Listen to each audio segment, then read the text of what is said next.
नाज़रीन इकराम, आलमी ताकतें एक दूसरे के साथ बराह रास्त तसादुम की तरफ बहुत तेजी से बढ़ रही हैं।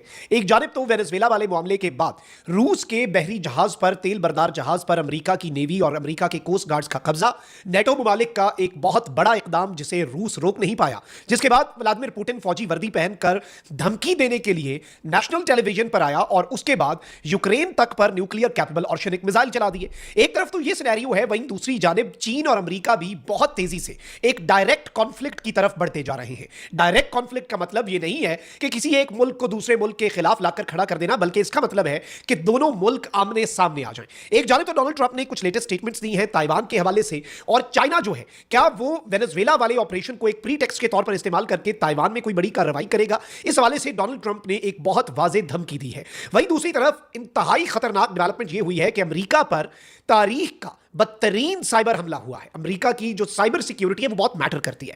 आजकल के दौर में ये साइबर अटैक्स ही गेम चेंजर होते हैं और यही सबसे ज्यादा मैटर करते हैं। तो सुपर पावर जो है वो तो लरज उठी है, क्योंकि चीन और अमेरिका की साइबर जंग छिड़ चुकी है। इस हवाले से भी कुछ अपडेट्स हैं। मैं सारी डिटेल्स एक एक करके आपके सामने रखता हूं, लेकिन वही दरखास्त जो पिछले कुछ व्लॉग्स में आपके सामने रखी कि हमारे चैनल को भारत, अफगानिस्तान और मुतअद्दिद पाकिस्तान मुखालिफ अकाउंट्स की तरफ से रिपोर्ट किया जा रहा है। इस रिपोर्टिंग का असर जाहिर करना आपके हाथ में है। इस वीडियो को लाइक करें, एक के बजाय ज्यादा से ज्यादा कॉमेंट्स करें, और अगर हो सके तो इस वीडियो को मुख्तलिफ व्हाट्सएप ग्रुप्स के अंदर शेयर भी कीजिएगा। सबसे पहले तो नाज़रीन इकराम, जो अमेरिका ने डिटेन किया है, आपको पता है कि रशिया की एक ऑयल वेसल को, उसके ऊपर भी चाइना ने स्टेटमेंट दी है और चाइना ने कहा है कि अमेरिका जो हाई सीज में शिप्स को डिटेन कर रहा है, this is breach of international law. यानी अमेरिका जो है वो अब आलमी कवानीन की खुल्लम खुल्ला खिलाफ वर्जी जो है उस पर उतर आया है। वहीं दूसरी जानिब मैं आपको यह भी बता दूं कि इस वक्त बीबीसी का एक आर्टिकल है, बल्कि तज्जिया है कि Trump's Venezuela red has created chaos. Trump ने जो वेनेजुएला में किया उसकी वजह से एक केओस मच चुका है, अफरा तफरी मच चुकी है, and that is a risk for China, क्योंकि अब चाइना के लिए एक बहुत बड़ा रिस्क है। देखिए, चाइना के ऊपर भी बहुत बड़ी बात आई और चाइना के हवाले से हो रहा है कि चाइना के अपने एलाई को नहीं बचा सका, क्या चाइना ने सिर्फ मजम्मत ही करनी थी। ऑन दी अदर हैंड मैं आपको यह बताऊं कि इस वक्त जो अमेरिका है वो सैंक्शंस लगाने जा रहा है, बल्कि यूएस सेनेटर है, उसने एक बहुत बड़ी स्टेटमेंट दिया, लिंडसे ग्राहम ने।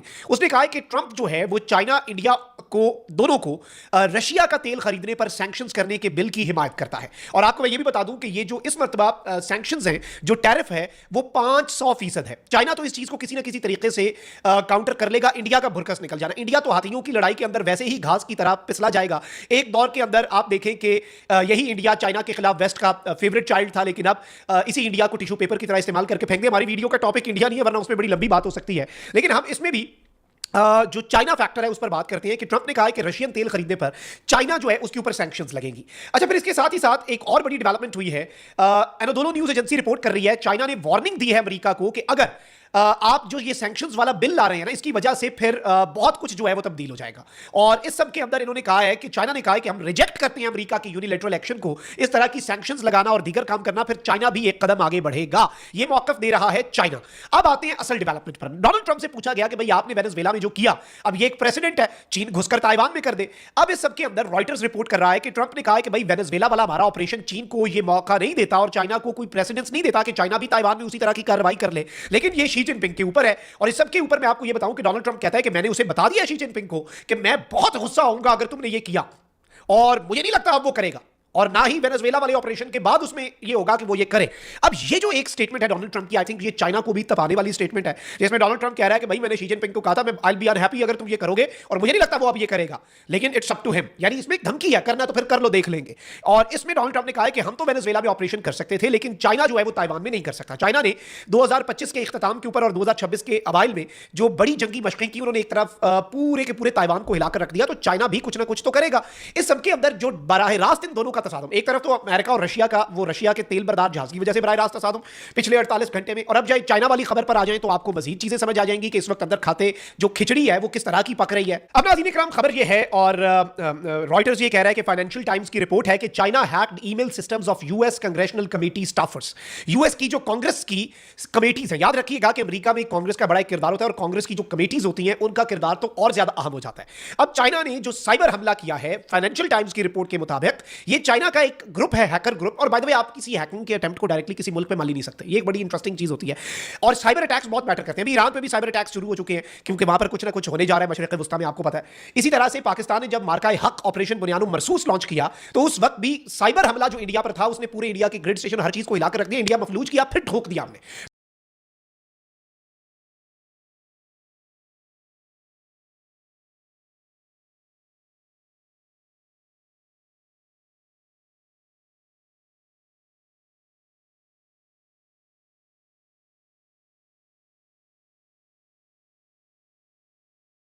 ये साइबर अटैक्स बड़े मैटर करते हैं। और यूएस जैसे मुल्क के लिए साइबर सिक्योरिटी से बड़ी तो चीज ही कोई नहीं। उनके लिए तो साइबर सिक्योरिटी जो है it is a matter of life and death. उनके लिए ये जिंदगी मौत का मसला होता है।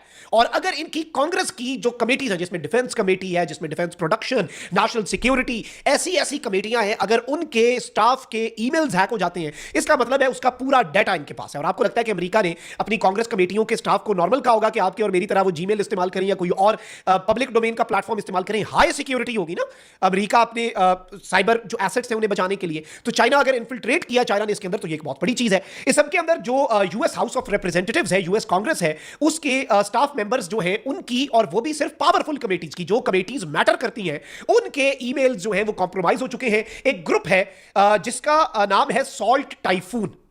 सॉल्ट टाइफून्स जो है वो इसका नाम है। और इस सबके अंदर मैं आपको बताऊं कि इन्होंने जो ईमेल सिस्टम्स हैं वो हैक किए हैं।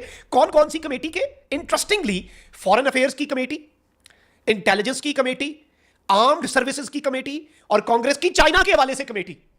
यानी कांग्रेस की जो कमेटी जो फैसले करती है, जिसमें फौज आके जवाब जमा करवाती है, सारी डिटेल्स देती है। दोबारा बताता हूं, foreign affairs, intelligence, armed forces और चाइना रिलेटेड 4 कमेटियों के ये ईमेल ले उड़े हैं। और ये 4 कमेटियां तो मैटर करती हैं अमेरिका के लिए। सबसे बड़ी चीज क्या होती है? आपकी फॉरेन सर्विस, आपकी इंटेलिजेंस, आपकी फौज, इन तीनों के, और फिर उसके अलावा चाइना। अब इस सबके अंदर इंपॉर्टेंट चीज मैं आपको यह बता दूं कि इस सबके अंदर चाइना की एम्बेसी के जो तर्जुमान है, उन्होंने कहा है कि ये स्पेकुलेशन है और एक्यूजेशन है। अगर कुछ हैक हुआ भी है तो चाइना का इससे ऑफिशियली कोई लेना देना नहीं है। और इस सबके ऊपर अमेरिका की जो एफबीआई है, फेडरल ब्यूरो ऑफ इन्वेस्टिगेशन, उसने कहा है हम कमेंट ही नहीं देते। और व्हाइट हाउस ने भी इसके ऊपर कोई जवाब नहीं दिया। और इस सबके अंदर आपको मैं ये बता दूं कि इस चीज को एक बहुत बड़ी डेवलपमेंट के तौर पर देखा जा रहा है, और ये अमेरिका को हिलाकर रख देने के लिए कहा यह जा रहा है कि ये एक डेवलपमेंट जो है ये काफी है, और इसने अमेरिका को अंदर से हिलाकर रख दिया है। कमेंट सेक्शन में राय का इजहार जरूर कीजिएगा। अपना बहुत ख्याल रखें। अल्लाह निगहबान। पाकिस्तान जिंदाबाद।